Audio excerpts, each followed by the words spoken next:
Ladies and gentlemen, the President of the United States, accompanied by today's recipients of the Presidential Volunteer Service Award, Ellen Patton, Caprice James, Ramona Vasquez, Bob Davison, Don Lee Sheets, and Colleen Safran. Please remain standing for our national anthem, performed by Phil Vassar.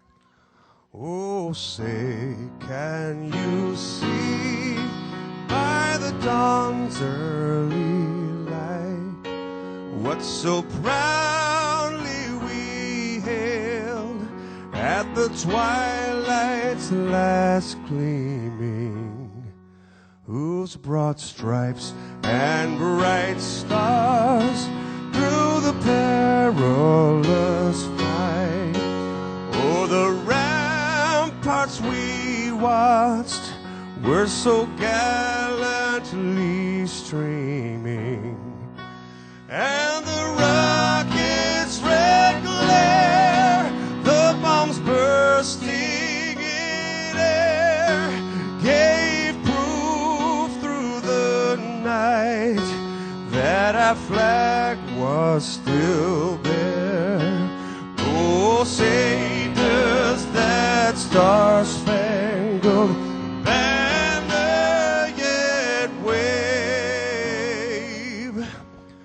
o'er the land of the free and the home of the brave?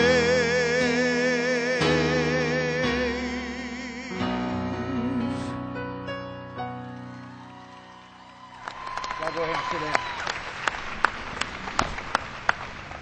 Thank you very much, Phil. I appreciate you and your band members being here today. Thanks for entertaining us here on the south lawn of the White House. We are so glad you have come. We're honoring 6 recipients of the President's Volunteer Service Awards. And as we do so, we celebrate the contributions and achievements of our military spouses all across the country. Laura sends her very best. She's heading down to Texas for. She left behind a DVD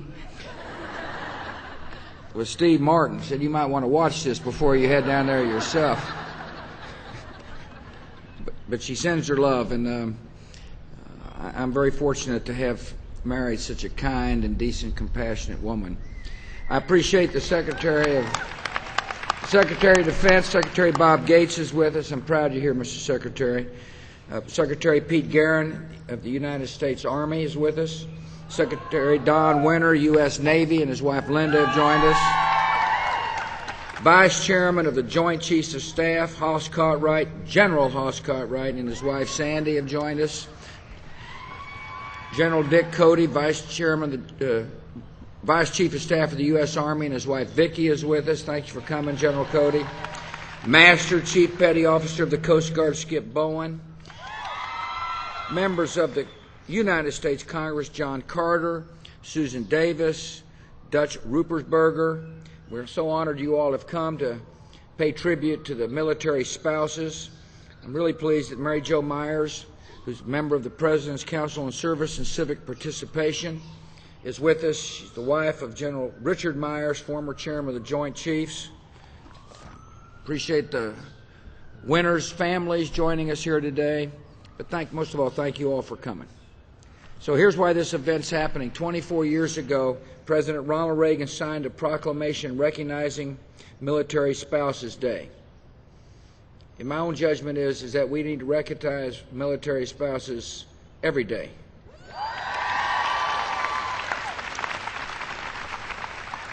But this is a time of year that we honor the wives and husbands who support our men and women in uniform. And today it's my honor to welcome you here to the White House. I can't think of a better place in which to say thanks. Whether you're signed up for military life at the recruiting station or at the altar rail, each person's a volunteer. And when you married your soldier, sailor, airman, Marine, or Coast Guardman, You became more than just part of a family. You became part of our nation's military family. It's not an easy life being in the military, particularly when we're at war, and I understand that. For many of you, it means packing up your belongings and moving on short notice. I suspect a lot of you have been on the move much more than you thought you would be on the move.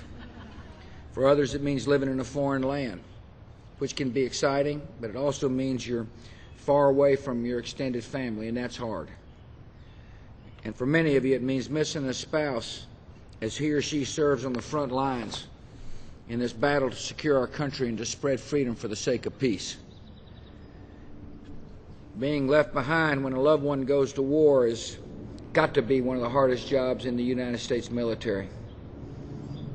I've talked to a lot of folks who've been in the theater, and as well as spouses, and it is clear to me the harder job in many ways is to be the person at home taking care of the kids and having sleepless nights as you pray for safe return and carrying out the burdens. You're serving our country, and it's noble service, and it's necessary service. And the United States of America owes you a huge debt of gratitude. And so on behalf of our people, thank you for what you're doing.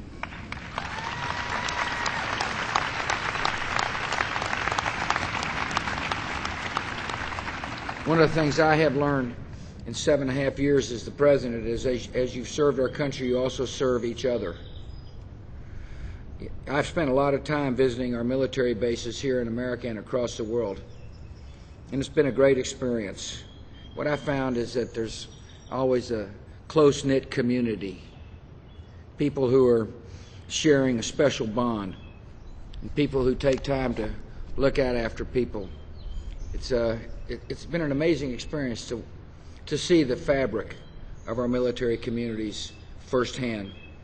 And today we're going to honor 6 military spouses who've done a little extra to serve their communities and serve the nation. First, we honor an Army wife named Colleen Saffron. In May 2004, Colleen's husband, Terry, who's with us, was severely injured while serving in Iraq. And Colleen learned firsthand the challenges facing the families of wounded warriors. So last year she helped found Operation Life Transformed, which is a nonprofit that helps family members and caregivers of our wounded troops get the training they need so they can work from home while caring for their loved ones. To date, Operation Life Transformed has helped more than 30 spouses and caregivers get the funding and support they need for new and flexible careers. And one of those she helps is Maria Baez, and she was the mom whose Marine son was paralyzed by a sniper bullet in Fallujah. Here's what Maria said about Operation Life Transformed. I can't thank you enough for helping me and trusting me, and also for not giving up. And so, Colleen, America can't thank you enough to help our wounded troops and their families, and we're so pleased to have you here at the White House. Folks, stand up. Thank you.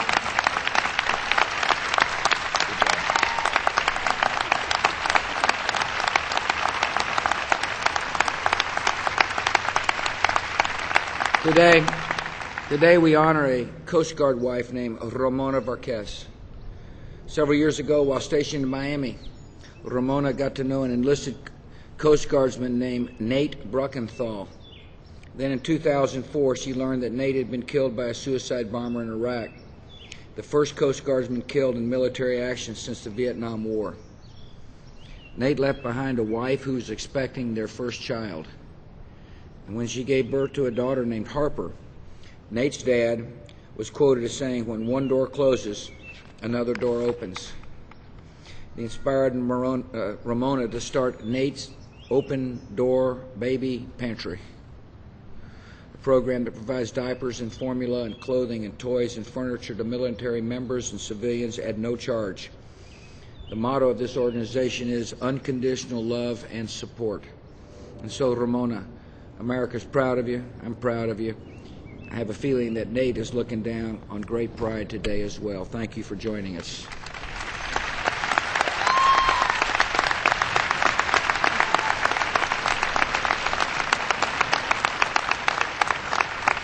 Today we honor Air Force husband Bob Davison.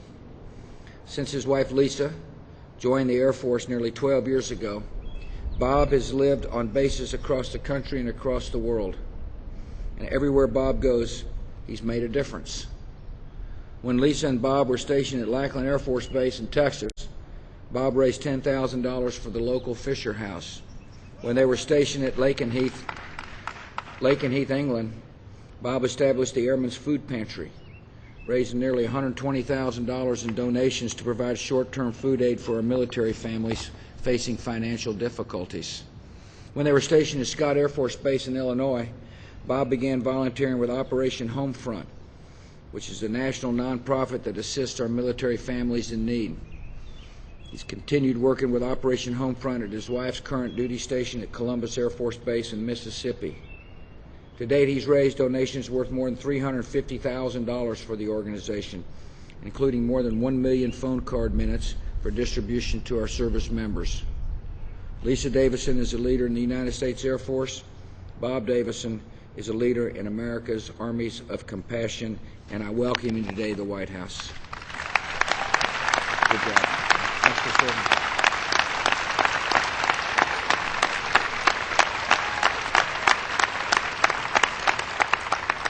We honor Navy wife Ellen Patton. Ellen's husband Mark is a captain in the Navy, and her son Eric is a cadet at West Point. She loves our military, she loves her boys, and she loves to sew. So she put these two loves together, or three loves together, and began to volunteer with Quilts of Valor Foundation.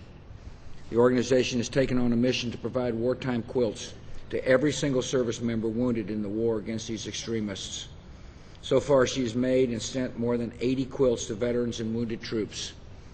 She also tracked down many of the sailors injured during the attack of the USS Colt and made quilts for them as well. Ellen says that when she sees troops coming home with terrible wounds, she wants to provide them with some healing and knowing that they are appreciated. So Ellen, we thank you for what you do to wrap our soldiers in quilts made with such loving hands, and welcome to the White House.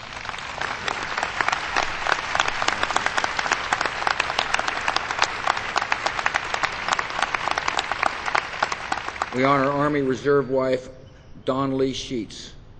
In 2006, Don Lee's husband, Major Larry Sheets, deployed to Iraq with the U.S. Army Reserve. When he arrived, Larry saw terrible conditions of young Iraqi children and told Don Lee about it.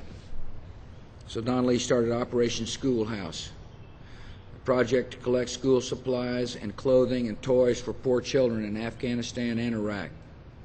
During an 8-month span, she collected 5 tons of supplies which were packaged and shipped to the front lines and distributed by our troops. Here's something even more impressive. She's doing it while fighting breast cancer. And so Don Lee, your services changed young lives in Iraq and Afghanistan. Your services inspired the whole nation. We all pray for a speedy recovery, and we honor you here at the White House.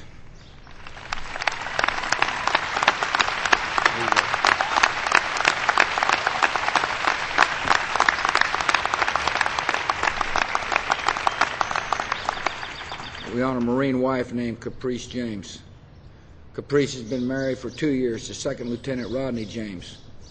She's living at her first duty station, the Marine Corps Air Ground Combat Center in 29 Palms. She's been a force of nature since she's arrived. When she moved on the base, Caprice immediately began volunteering with the American Red Cross. She's assisted with more than 100 Red Cross communications messages that have provided our deployed service members with notification or assistance in emergency situations. Caprice developed the first year-round youth leadership program on base to help young people learn professional leadership and interviewing skills. She raised funds for a program that will allow young people to assemble 500 disaster kits for enlisted service members and their families. She developed a special newsletter for distribution to 250 families of deployed personnel. And on top of all that, she serves as a cheerleading coach for the children of Marines and civilian personnel on base. Whew. So today, Caprice, we honor you your enthusiasm, we admire your dedication to the Corps, and we thank you for the example you've set.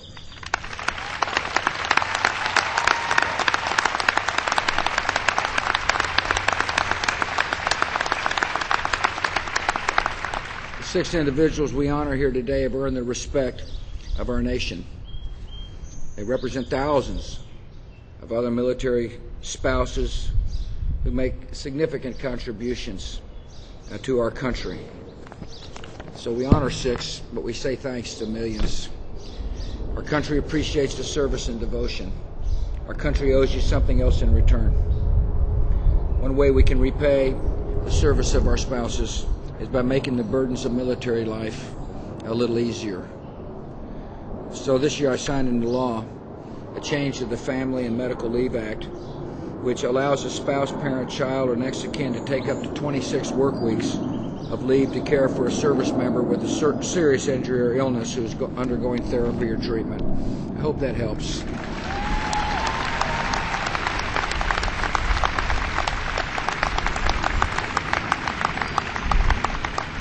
Where we find substandard housing, we'll take care of it. We want to make sure that the sacrifice you're making is one that at least you understand that the government appreciates what you're doing. I sent up some legislation. I certainly hope Congress moves on it quickly that will make it easier to expand access to child care, create new authorities to appoint qualified spouses into civil service jobs, provide educational opportunities and job training for our military spouses, and finally, allow our troops to transfer their unused education benefits to spouses or children.